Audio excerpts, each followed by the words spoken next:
Hey, so hi all. So मैंने बहुत दिन से I thought of coming back to my YT channel. So मैं पहले initially I'll start with मेरा plan है कि I'll go with the design videos. I'll parallel do design videos and also I'll go with the DSA problem statements.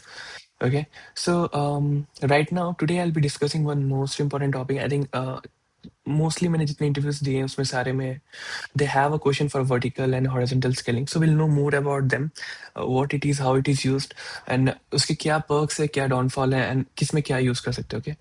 So I'll go with the basics today, okay? And then we'll take it up in the subsequent videos. थोड़े और higher level पे जाएंगे, okay? So okay, now understanding like okay, जब what do you mean by so अगर हम एक normal let's say uh, we talk about any client right? तो मान लो मेरे पास एक client है, ठीक है? और एक client basically क्या करता है कि इसको request करेगा, किससे? Server से request करेगा, right? तो ये मान लो ये जो मेरा सर्वर बना है मेरा, ये हो सकता है कि अब मेरी क्लाइंट की जो एपीआई कॉलिंग्स हो रही है बेसिकली वो इस सर्वर पे डिपेंडेंट है, ठीक है? अब मान लो ये मेरा क्लाइंट रहा, ठीक है? अब हो सकता है मेरे पास बहुत सारे क्लाइंट्स हो, ठीक है? मल्टीपल क्लाइंट्स हो सकते हैं। अ, इसको अलग से पकड़ेंगे, ठीक है? अभी के लिए नॉर्मल बेसिक में समझते हैं कि मान लो मेरे पास एक ही क्लाइंट है और मेरे पास सर्वर है, ठीक है? तो अब क्लाइंट के पास क्या हो सकता है कि मान लो क्लाइंट सर्वर से रिक्वेस्ट कर रहा है, राइट? तो ये बेसिकली क्या हो सकता है कि इसकी एक एपीआई रिक्वेस्टिंग हो सकती है, ठीक है? ये एपीआई रिक्वेस्ट कर रहा है सर्वर से। अब सर्वर का काम क्या है कि भाई अब इसने रिक्वेस्ट किया तो ये क्या करेगा, बेसिकली ये एक रिस्पॉन्स प्रोवाइड करेगा, है ना? कि भाई ये लो, तुमने रिक्वेस्ट करी थी और ये तुम्हारी रिस्पॉन्स रही मेरे साइड से, है ना? तो ये जो क्लाइंट और सर्वर की कम्युनिकेशन है एपीआई और रिस्पॉन्स की, तो ये अलग अलग वे में होती है। Let's say for now I will talk you about HTTP. बहुत जेल अप करता है फॉर ऑल वेब सर्वर्स के लिए, ठीक है? एचटीटीपी काफ़ी सही है। तो क्योंकि क्यों होता है, because there are multiple function जो हमें मिलते हैं, गेट मिलती है, पुट मिलती है, इसकी वजह से ये जेल अप ज़्यादा करता है, ठीक है? इसको मैं अलग से बताऊंगा, अभी बेसिक्स के लिए स्टार्ट करते हैं। बेसिक्स जो अंडरस्टैंडिंग होगी मैं वो बताऊंगा। सो सो लेट्स से जैसे मैंने बताया आपको, राइट, कि मेरे पास मान लो एक क्लाइंट रहा ए, और ये बेसिकली एक सर्वर से मेरा सर्वर है, ठीक है? अब इसे रिक्वेस्ट कर रहा है, सर्वर ने उसको रिस्पॉन्स दिया ना। अब क्या हो सकता है कि मान लो अभी तो मेरे पास सिंगल सिंगल एक क्लाइंट है और एक सर्वर है, राइट? इन दैट केस तो चलो सही है, मुझे कोई प्रॉब्लम नहीं, I don't have any issues because my server is one, my client is one. Now in future, right, it can happen that there are multiple clients requesting for request, they're sending multiple requests to the same server, okay? इसी server को बार बार request अलग तरीके से कर रहे हैं। In that case what will happen? So one way is कि यार if this is in cloud, right, तो मेरे पास मान लो AWS है या अज्योर है, ठीक है? तो that is one one way to take care of. Second, अगर डेस्कटॉप पे रखते हो, राइट, मान लो, तो इसकी लोड काफी होगी, है ना? लोड काफी होगी एंड इसकी वजह से पता है अलग से आपका डाउन टाइम होगा, ठीक है? डाउन टाइम आएगा, ठीक है? प्राइसिंग हाई होगी, ठीक है? एंड सर्विस उतनी अवेलेबल नहीं होगी, ठीक है? क्योंकि डाउन टाइम हो सकता है, कभी भी हो सकता है, वी डोंट नो। तो ये प्रॉब्लम है अगर मेरा एक एक सिंगल मेरी क्लाइंट है और basically if I have a single server. Now what is the solution for that, like how currently in micro architecture monolithic में जो भी, so how this is handled, right? तो उसके बारे में I'll talk, okay? So now मान लो let's say how it happens is कि जो भी मेरी एक क्लाइंट रहती है, राइट, जो भी मेरा क्लाइंट रहता है, ये जब सर्वर से रिक्वेस्ट करता है ना, तो अब मेरे पास दो सोल्यूशन। देखो, एक तो इसकी डीबी होगी, ठीक है? डिपेंड करता है ये एसक्यूएल की होगी या नो एसक्यूएल की डीबी होगी, कोई भी हो सकता है। डिपेंड करता है कैसा हमारा ओवरऑल आर्क कैसा होगा, राइट? आर्किटेक्चर कैसी होगी उसके हिसाब से हमारा डीबी सेलेक्ट होता है, राइट? ठीक है? नॉर्मल कंसिडरेशन में हम आरडीबीएमएस, ठीक है, वो यूज करते हैं, ठीक है? बेसिक वाली जो है आपकी रिकॉर्ड वाली है ना, एसक्यूएल वाली, वो यूज करते हैं, या पोस्ट एसक्यूएल जिसको बोलते हैं, वो यूज करते हैं ना। मान लो अब मुझे ये प्रॉब्लम सेल्फ सॉल्व करना है, तो करंट करंट वर्ल्ड में कैसा होता है, देयर आर टू वेज। एक होती है हॉरिजॉन्टल स्केलिंग, ठीक है? एक हॉरिजॉन्टली हम स्केल कर ले, और एक होती है हमारी वर्टिकल स्केलिंग, ठीक है?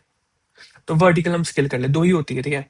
अब ना डिफरेंस क्या है, किस में क्या यूज होता है? तो डिफरेंस ये है, फॉर एग्जाम्पल, कि जब मेरी हॉरिजॉन्ट वर्टिकल स्केलिंग होती है ना, वर्टिकल स्केलिंग, तो जो मेरे पास बेसिकली जो मेरा सर्वर है, राइट, जो मशीन है जिससे मैं डेटा यूज कर रहा हूँ, राइट, या तो आप इसकी सीपीयू बढ़ा दो या तो इसकी रैम बढ़ा दो, ठीक है? और या तो इसकी मेमोरी बढ़ा दो, ठीक है। दैट इज वन वे कि आप भैया इसको आपने स्केल कर लिया अपनी साइड से जितनी रिक्वायरमेंट हुई।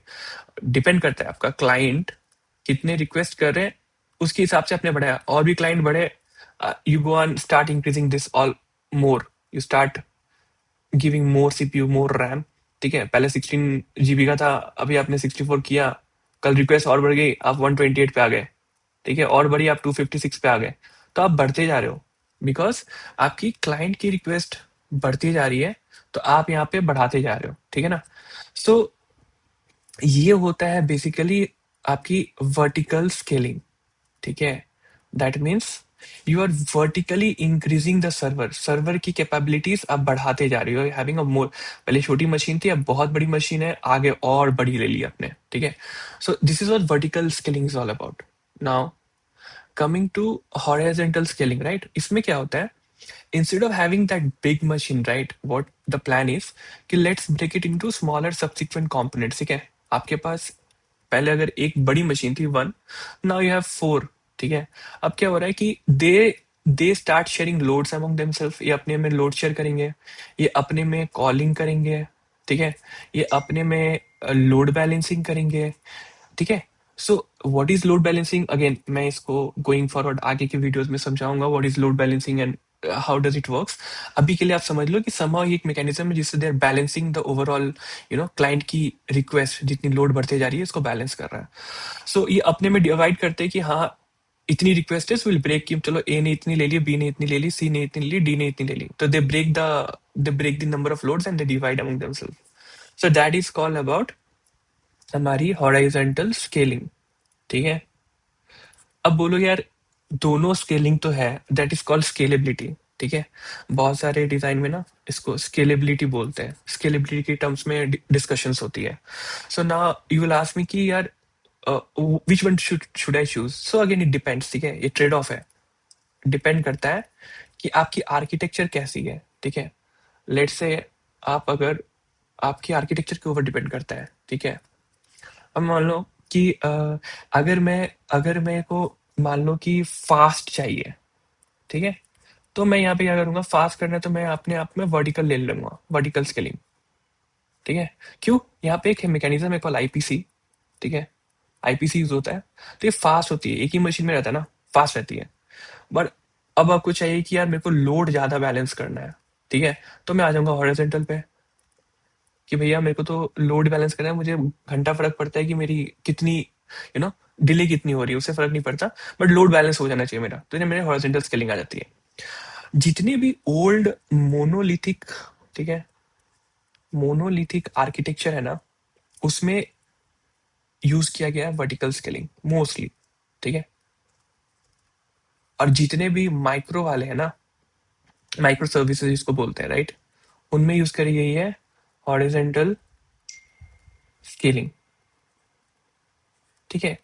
सो डिपेंड करता है कि आई मीन जब आप whenever you're giving a design interview, right, it depends the kind of trade off you're going to have with the discussion, right, कि what I want to, can I go ahead with vertical, can I go ahead with horizontal, both are okay, it's just a trade off based on requirements.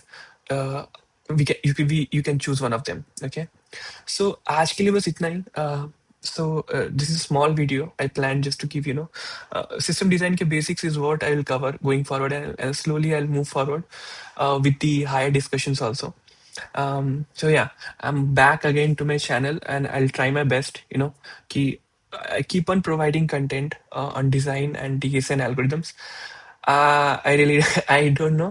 I'll try my best, to squeeze out some time from my daily work. Again, I'm not sure how much I can take it up, but yeah, I have a plan in my mind. So let's see how it goes. Please do like and subscribe my YT channel if you really like this video, and thank you again for watching. Bye bye.